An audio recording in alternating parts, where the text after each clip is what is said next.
सबने देखा होगा कि वहाँ पर जो है आज से आज़ादी के 60 साल तक सिर्फ कुछ रोड्स बने थे, और वो भी हमारे माननीय जो पूर्व प्रधानमंत्री अटल बिहारी जी रहे हैं, उन्होंने अपने कार्यकाल में जो है वो ग्रामीण प्रधानमंत्री सड़क योजना के अंतर्गत वो रोड बनाए थे।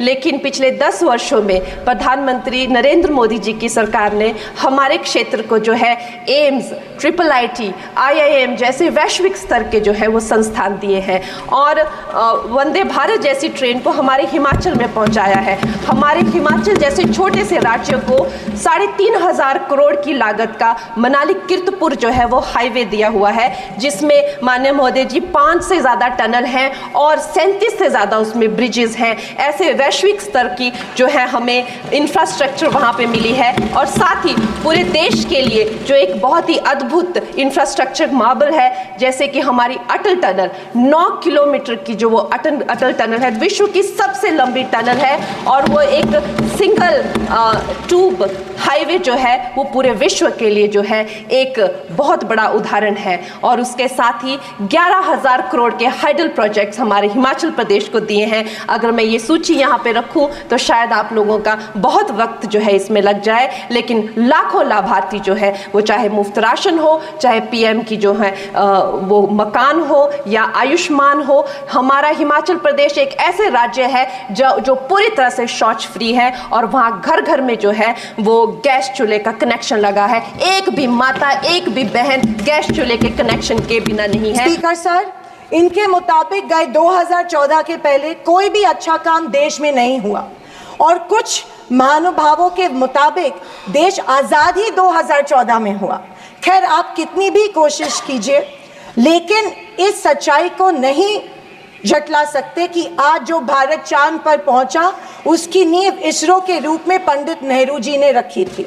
2014 से बीजेपी अपने झूठे प्रोपेगेंडा से कांग्रेस की लेगेसी को मिटाने की पुरजोर कोशिश कर रही है, पर इनकी लाखों नॉन बायोलॉजिकल कोशिश के बावजूद दुनिया इस देश को नेहरू गांधी का देश ही मानेगी।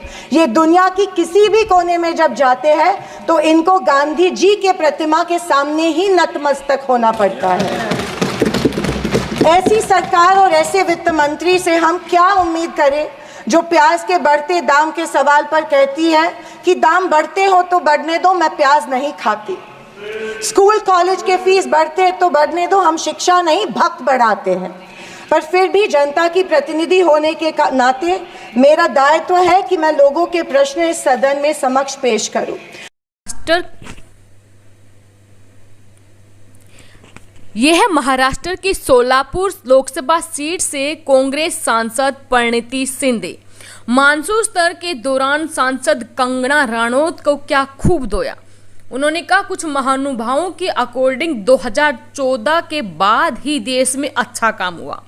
भारत आज़ाद ही 2014 में हुआ। इनकी लाख कोशिश के बावजूद भी आज दुनिया गांधी नेहरू का देश ही भारत को मानती है। नमस्कार दोस्तों, एक बार फिर से स्वागत करते हैं आप सभी का हमारे YouTube चैनल पर। दोस्तों, संसद में कंगना राणौत बढ़ चढ़कर मोदी सरकार की व्याख्या कर रही थी। इसी बीच कांग्रेस सांसद परिणीति शिंदे का एक भाषण सामने आया, जिसमें उन्होंने कहा कि बीजेपी के लोग जब दुनिया के किसी भी कोने में जाते हैं तो इनको महात्मा गांधी की प्रतिमा के सामने नतमस्तक होना पड़ता है। उन्होंने कहा कि बीजेपी के मुताबिक 2014 के पहले कोई भी अच्छा काम देश में नहीं हुआ। कुछ महानुभावों के मुताबिक तो देश आज़ाद ही 2014 में हुआ।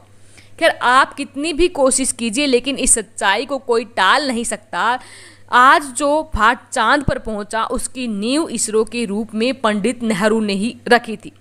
यही नहीं, परिणीति शिंदे ने वित्त मंत्री निर्मला सीतारमण को भी बजट पर घेरा। बजट पर हमला बोलते हुए निर्मला सीतारमण से उन्होंने कहा कि ऐसी सरकार और ऐसी वित्त मंत्री से हम उम्मीद ही क्या करें जो प्याज के दाम बढ़ते पर सवाल कहती है कि दाम बढ़ते हों तो बढ़ने दो, मैं प्याज नहीं कहती। ऐसे में स्कूल कॉलेज की फीस बढ़ती है तो बढ़ने दो, हम शिक्षा नहीं भगत बढ़ाते हैं। उन्होंने आगे कहा, बीजेपी पिछले 1 दशक से सत्ता में, लेकिन इनके मुताबिक आज भी हिंदू खतरे में है। क्या ये हकीकत है या फिर बीजेपी हिंदुओं को इस डर में रखकर अपनी राजनीति चमका रही है? आप बताएं, जो संस्कृति हजारों साल गुलामी की जंजीर में जकड़ी पड़ी रहने के बावजूद जिंदा है, वो खतरे में कैसे आ सकती है? परिणीति ने कहा कि बीजेपी और उनकी नीतियों की वजह से ही हिंदू खतरे में है। आपका इसके बारे में क्या कहना है? सांसद का भाषण आपको कैसा लगा? आप वीडियो के कमेंट बॉक्स में अपनी राय जरूर दें और वीडियो अपने साथी दोस्तों के साथ जरूर शेयर कीजिए, ताकि ऐसा ही लेटेस्ट भाषण हम आपके सामने लेकर आते रहें। धन्यवाद। जय हिंद, जय भारत।